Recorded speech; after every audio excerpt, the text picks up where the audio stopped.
wabarakatuh. Ketemu lagi dengan Eten Channel, channelnya pendidikan. Hari ini kita akan belajar materi kelas 6, tema 1, subtema 1, pembelajaran 3. Siap untuk mengikuti materi? Stay tune at Eten Channel.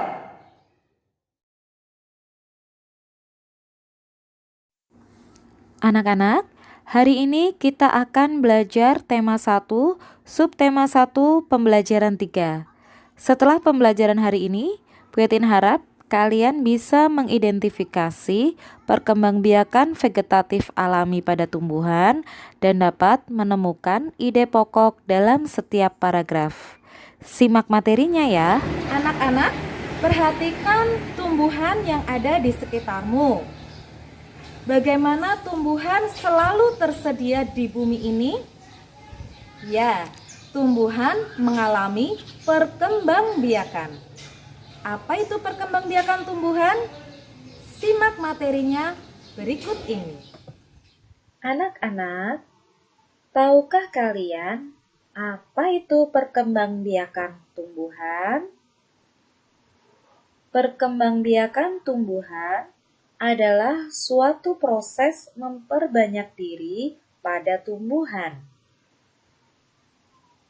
Perkembangbiakan tumbuhan dibagi menjadi dua, yaitu perkembangbiakan generatif adalah perkembangbiakan yang diawali dengan proses penyerbukan, dan perkembangbiakan vegetatif adalah perkembangbiakan tanpa diawali proses penyerbukan. Nah, sekarang kita akan mempelajari tentang perkembangbiakan vegetatif alami pada tumbuhan.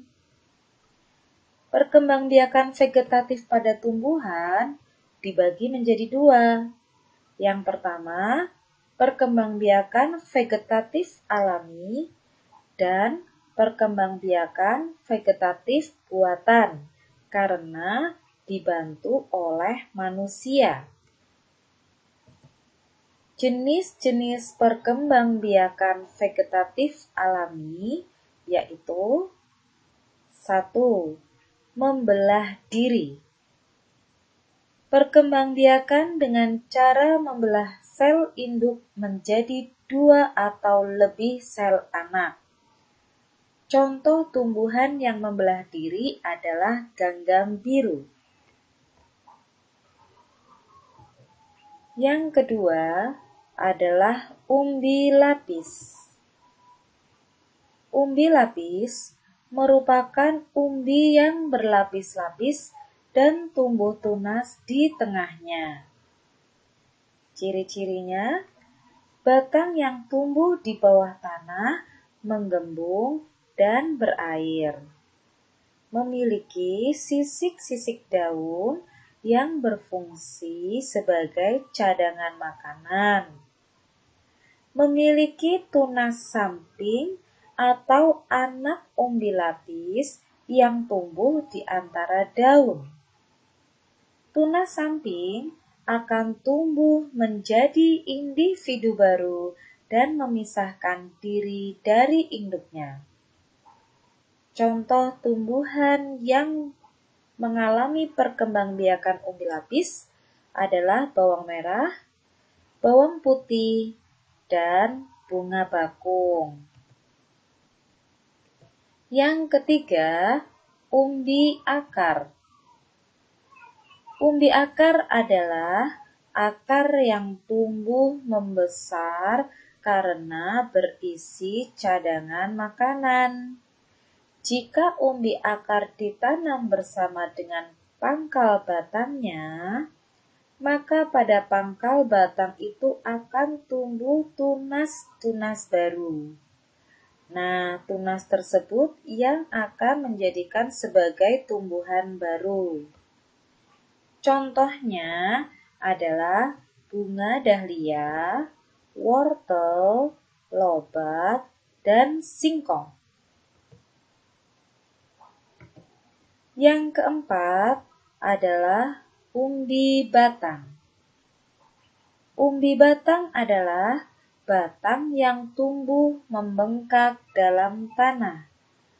Bagian ini sesungguhnya merupakan cadangan makanan yang disimpan pada bagian batang.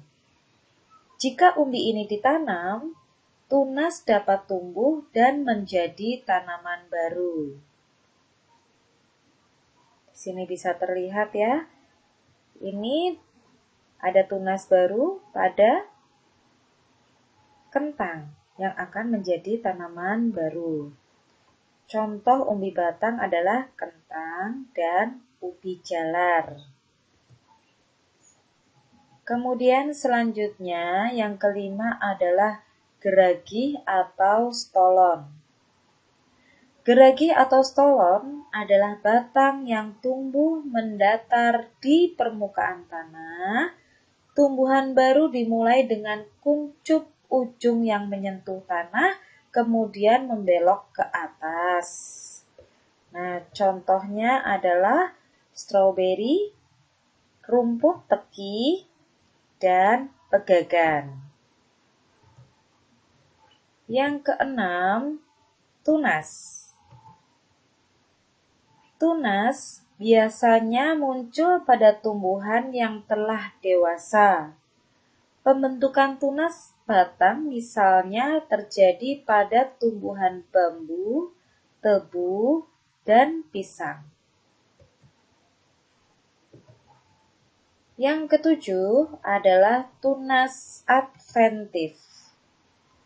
Tunas adventif tumbuh di tempat selain batang. Bisa di akar, bisa juga di daun. Jika tunas tumbuh di akar, contohnya adalah sukun dan cemara. Dan tunas yang tumbuh di daun, itu contohnya cocor bebek. Yang kedelapan adalah spora. Spora biasanya terdapat pada tumbuhan paku, lumut, dan jamur.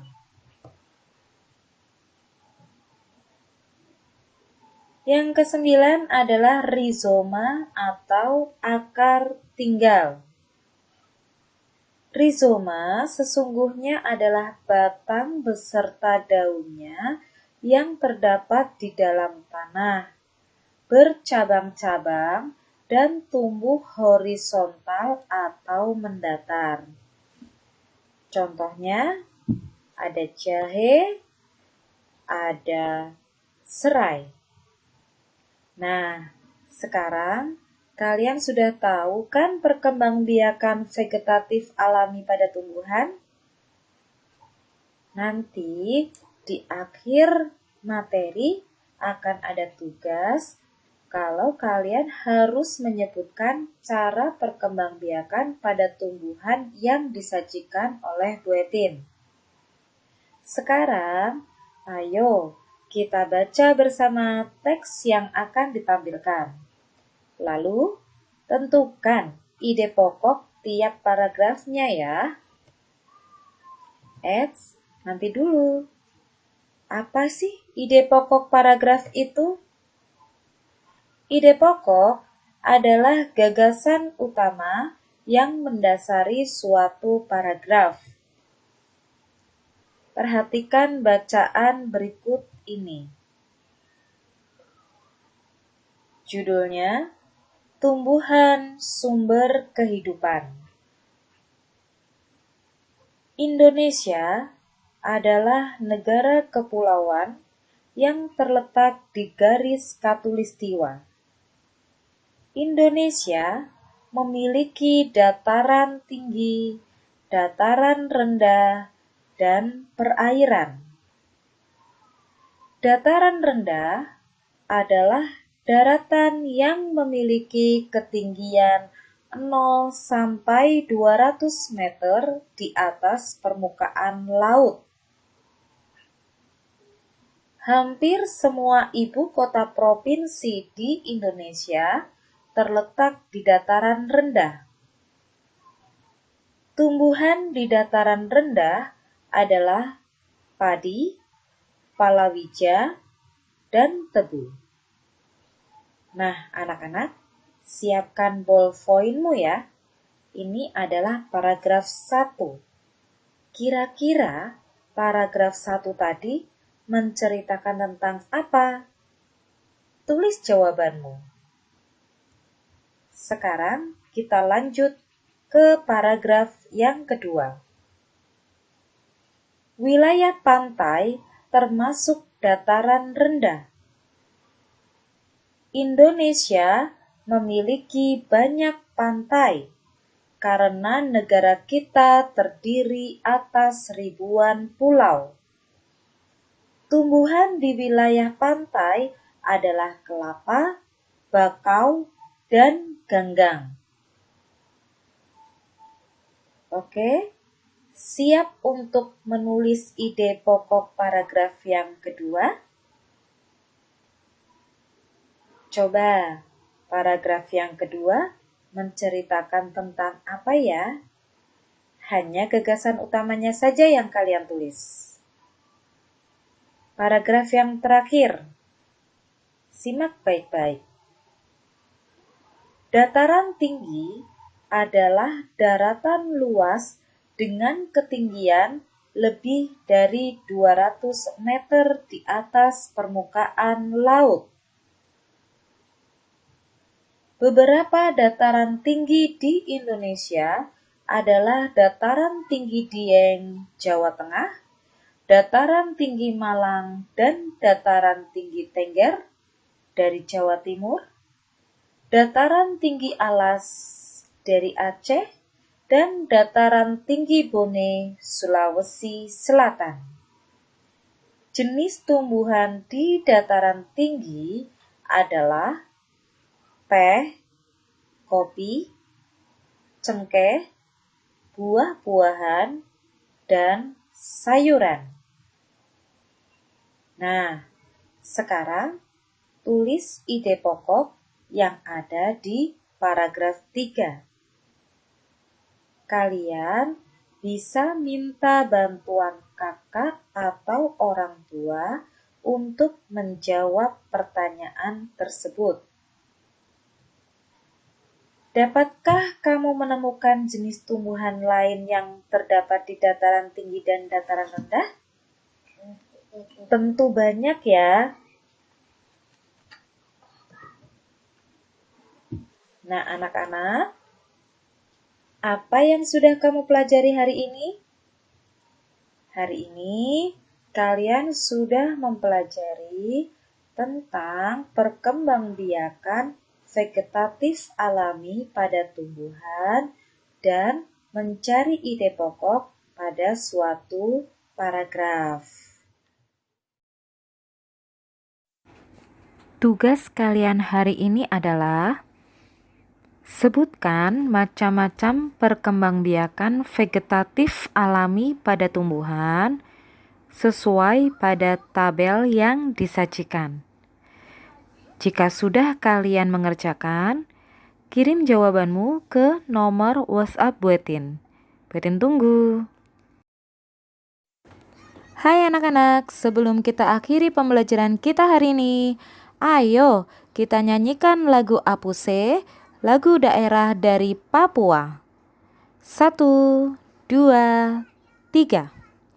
Apuse kokondao yarabe sorendoreri uflenso paninema baki pase